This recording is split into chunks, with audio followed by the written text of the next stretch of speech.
अच्छे बच्चे कैसे बैठेंगे? बेटा हम लोग कुछ सर्वसमिकाएं छठे में पढ़ी, 7वें में पढ़ी, 8वें में पढ़ी। अब उन सर्वसमिकाओं का प्रयोग करके हमें गुणनखंड करने हैं। गुणनखंड हमने बता दिया था कि किसी भी संख्या या पद को गुणा के रूप में लिख देना, दो पदों के, 3 पदों की, 4 पदों की गुणा के रूप में लिख देना, वही क्या कहलाता है? गुणनखंड कहलाता है। अभाज्य गुणनखंड भी करना हमने सीखे थे और गुणनखंड भी। तो अब आज हम लोग वो पुरानी जो सर्वसमिकाएं हैं उनके आधार पर ही गुणनखंड करना अब सीखेंगे, अभ्यास 5C में। तो पहले एक सर्वसमिका को हम लोग याद करते हैं। सर्वसमिका थी a + b पे घात 2। इसका मान क्या होता है? a पे घात 2 प्लस 2ab प्लस b पे घात 2। कैसे भी लिख सकते हैं, पहले b पे घात 2 भी लिख सकते थे, लेकिन स्टैंडर्ड फॉर्म इसकी ये है। a पे घात 2, देखो a की 2 घात है, फिर a की 1 घात है, फिर a की घात 0 है। स्टैंडर्ड फॉर्म जो मानक रूप है यही तो होता है लिखने का। a पे घात 2 प्लस 2ab प्लस b पे घात 2। इसमें क्या है?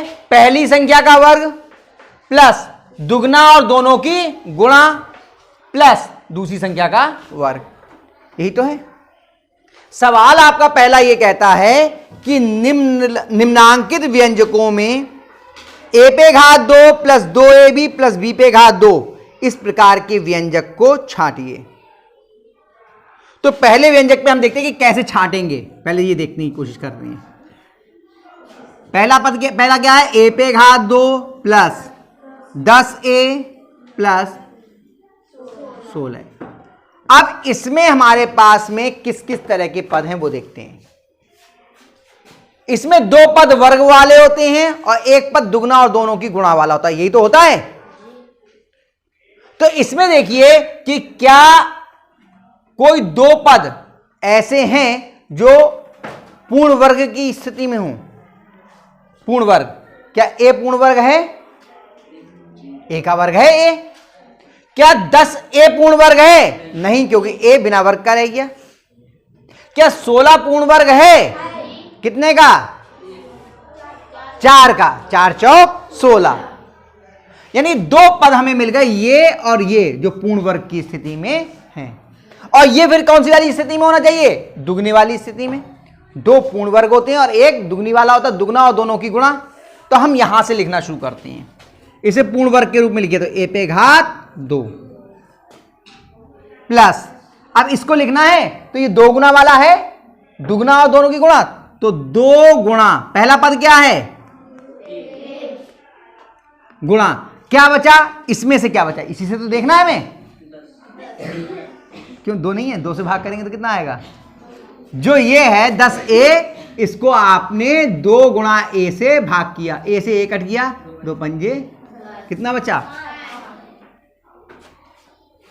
देखिए इनकी गुणा करिए, देखिए ये आ रहा है या नहीं आ रहा है? आ रहा है। 2 पंजे 10a आ गया, प्लस इसको वर्ग के रूप में लिखिए, 4 पे घात 2। अब बताइए, पहली संख्या का वर्ग प्लस दुगना दोनों संख्या की गुणा प्लस दूसरी संख्या का वर्ग, क्या ये इस रूप में है? क्या दूसरी संख्या इसमें कितनी है? और यहां दूसरी संख्या कितनी है? क्या है? होना क्या चाहिए था? पहली संख्या का वर्ग प्लस दुगना पहली संख्या गुणा दूसरी संख्या प्लस दूसरी संख्या का वर्ग। क्या इस रूप में है ये?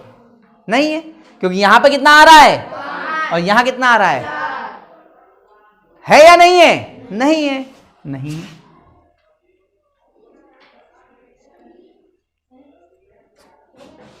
यही तो चेक करना था कि क्या ये इस रूप में है या नहीं।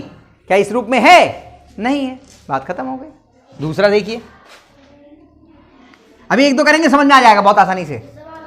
बस यही तो बताना था कि क्या ये इस, देखो सवाल क्या कह रहा है कि निम्नांकित व्यंजकों में a पे घात 2 प्लस 2ab प्लस b पे घात 2 प्रकार के व्यंजक छांटिए। क्या है? नहीं है। चलिए दूसरा देखते हैं, x पे घात 2 माइनस 5x प्लस 4। इसमें देखिए क्या 2 घात वाले पद हैं? वर्ग, पूर्ण वर्ग हो। देखिए ये क्या पूर्ण वर्ग है? क्या ये पूर्ण वर्ग है? क्या ये पूर्ण वर्ग है? और पूर्ण वर्ग वाला पद धनात्मक ही होगा, ध्यान रखना, अनिवार्य रूप से पूर्ण वर्ग वाला जो पद होगा वो धनात्मक ही होगा। देखिए x पे घात 2 माइनस 2 गुणा पहला पद ये है, पहला पद ये है x गुणा, अब दूसरा पद निकालने के लिए इससे इसको भाग करते हैं, इससे इसको भाग करते हैं, तो 5x को आपने 2x से भाग किया तो कितना आ गया? 5/2 गुणा 5/2 और प्लस 2 पे घात 2। क्या है? दूसरा पद इसके हिसाब से क्या है? 5/2। और वैसे भी यहां पे माइनस आ गया, हमारे इसमें तो ये प्लस आना था, वैसे भी नहीं बनता। आ रही बात समझ में? तो ये है या नहीं है? चलिए तीसरा करते हैं, तो और अब आसानी समझ में आ जाएगी जब तीसरा करेंगे। तो तीसरा क्या है? x पे घात 2 प्लस 10x प्लस 25। फिर से चेक करते हैं, पूर्ण वर्ग वाले कौन कौन से पद हैं? क्या ये पूर्ण वर्ग है? क्या ये पूर्ण वर्ग है? क्या ये पूर्ण वर्ग है? तो 2 मिल गए, ये है पूर्ण वर्ग और ये है, ये पूर्ण वर्ग है और ये पूर्ण वर्ग है। चलिए, तो ये तो दो से गुणा वाले रूप में, इसे उसी रूप में लिखेंगे, x का पूर्ण वर्ग प्लस 2 गुणा पहला पद क्या है? x गुणा दूसरा पद कितना आएगा? 2x से इसको भाग किया 5। अब तो देखो आने लगा, नहीं आने लगा? 5 और प्लस ये कितने का वर्ग है? अब इसके हिसाब से दूसरा पद क्या है? 5। इसके हिसाब से दूसरा पद क्या है? 5। और यहां पे दूसरा पद कितना है? दोनों एक से आ गए। हाँ भाई, दूसरा पद ये कह रहा है 5 होना चाहिए और ये कह रहा है 4 होना चाहिए, तो कैसे हो जाएगा? लेकिन यहां पर दोनों एक से आ गए, है या नहीं है? ये है, ये इस रूप में भाई b और b एक से आने चाहिए, नहीं आने चाहिए? यही तो कह रहे हैं। तो ये है या नहीं है? आया समझ में? एक और करें, ये मिटा दूं, आखिरी वाला भी कर दे रहा हूं तो और समझ में आ जाएगा। ये सवाल मैं कर दे रहा हूं, इसको अपने आप घर पे जाके थोड़ा सा अभ्यास करेंगे तो आपको बहुत अच्छे से समझ में आ जाएगा। कौन सा? चौथा बोलो जरा, क्या है? 49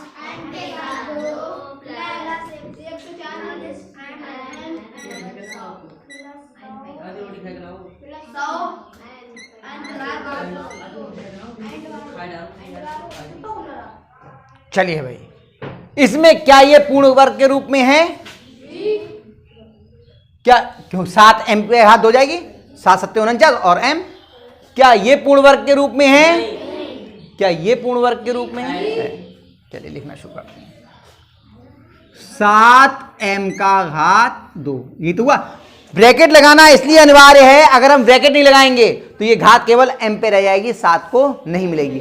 अब ये 2 घात जो है ये m पर भी है और ये 2 घात 7 पर भी है, तभी तो 7 7 49 होगा, प्लस दुगना गुणा पहला पद क्या है? m है या 7m है? पहला पद m है, 7m है, पहला पद क्या है?